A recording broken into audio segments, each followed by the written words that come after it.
the witness has indicated from the beginning that she did not want to testify. When I met with her late last year with Chief Investigator Randolph with our office, we spoke, and she emphatically indicated she did not want to be involved.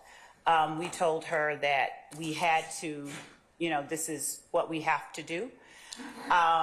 She indicated that Mr. Anderson, who is her child's father, was the way that she said initially, she started off with, I blocked everything out from then. I blocked everything out. And I said, okay, let me just start off with the fact that I'm sorry that all of this has happened to you. And then she said, I've been in a bad place. I went to prison. I learned my mother was sick, terminally ill while I was in prison. The year after I was released from prison, my mother died the day after my birthday. And there have been times when I didn't want to go on, but I have these 3 boys, so I have to go on. We talked about herself, her family. She indicated that when I spoke with her and said, let me just say, I asked her whether anyone ever contacted her following the 2013 robbery by the defendant Williams and Mr. Murphy. She said no one had ever spoken with her, that we were the first ones that spoke with her about that. I said to her, well, I suppose, and I was remembering differently than what the report read. I said, I suppose that's because the officer said that they called you and apologized and gave you your stuff back. She said, what officer said that? When did they give me my stuff back? I said, this is what I think I remember from the report. We had it seemed amicable kind of interaction. She agreed to meet with us again as time went on, if we needed to, when we needed to. Later, as it grew closer to the time that she needed to appear in court, she came here for court. Earlier this year, I went outside to talk with her again. I had reached out to her by various means between that time and the time I first met with her. When I sat down to talk with her, she said, I want to take my life, essentially. And I asked her, what had happened, why? She said, you're making me feel that way. So I left. I walked away from her and called in an advocate, and our lieutenants, our investigators were called. They then called an ambulance. She indicated that she did not need an ambulance. After meeting her the next time, most recently, we were trying to reach her to appear on March the 26th. We reached out to her several times. She did not appear on March the 26th. One of our lieutenants reached out and said, we don't want to have to get a material witness warrant for you, but you have to answer our calls. We then came to, we secured a material witness warrant. In the meantime, after that had been secured, she texted our office and said that she was in the hospital, but we had eyes on her home. Her car didn't leave the driveway. So officers went into her home, went to her home and executed a material witness warrant for her arrest on yesterday. She was taken into custody yesterday. She was not happy. And as a result of that, Your Honor, I also wanted to bring to the court's attention, as far as what she will say when she comes in here, there is no privilege to be invoked. So I know she does not want to be in jail. She has made, I'll call them savory comments as to what can be done to her. She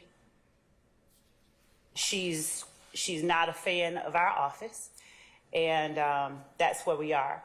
Additionally, Your Honor, as a result of all of those facts, I wanted to just point out, I don't know if she's going to be cooperative. I don't know if she's going to be hostile, but I've printed out for the court's consideration and copies for counsel of questions. I may have to ask her questions that are closed-ended. They will be maybe one-word answers or closed-ended questions. Those have tended to garner objections, but I just have case law that says a question that requires a yes or no answer is not a leading question. A leading question is a question not suggesting the desired answer is not leading, where it inquires only into a single fact. That's Milner, M-I-L-N-E-R versus the state, 258 Georgia App 425. Wiggins versus the state, 338 Georgia App 273 is a 2016 case. The Wiggins is 338 Georgia App 273, which states a question is not open to the objection that it is leading when it does not suggest the answer desired. So the court found that questions such as, now would she actually hold your hand during this time? And now did he ever get his private part inside your vagina? That they did not suggest the answer desired. That the questions, in fact, did inquire into only a single fact, but because they did not suggest the answer desired, the questions were not leading. The court also cited cases wherein the question, was any money demanded of you, was argued as leading by an appellant. The court said that was not a leading question.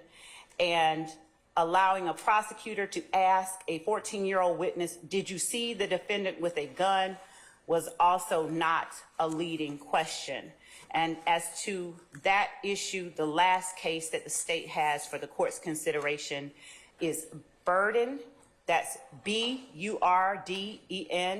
versus the state, 332 Georgia App at 811, that's a 2015 case, which also says a question is not open to the objection that it is leading when it does not suggest the answer, but only inquires into a single fact. They cited Milner for that assertion on the court's part. So, Your Honor, I do anticipate asking closed-ended questions as opposed to more open-ended questions, but unless the witness proves herself hostile, we won't need to lead. If, however, she does prove herself hostile, the state is prepared to ask the court for permission to treat her as such, and we have the cases for that as well. And I would point the court's attention to ISA, spelled I-S-S-A, versus the state. When was that decided? 2017. There's some more recent cases. I thought Brown versus the state, 314 Georgia 193. We have that as well. Okay. Thank you. All right. So we are not at this point asking that she be treated as a We need to see hostile. what she says. And Right. What comes up. What's the side of ISA, Your Honor, is, That was Mr. Matthews. I know, I was just addressing the Okay, court, but that's for all his right. benefit. That was 340 Georgia App 327 at Penn Site 340.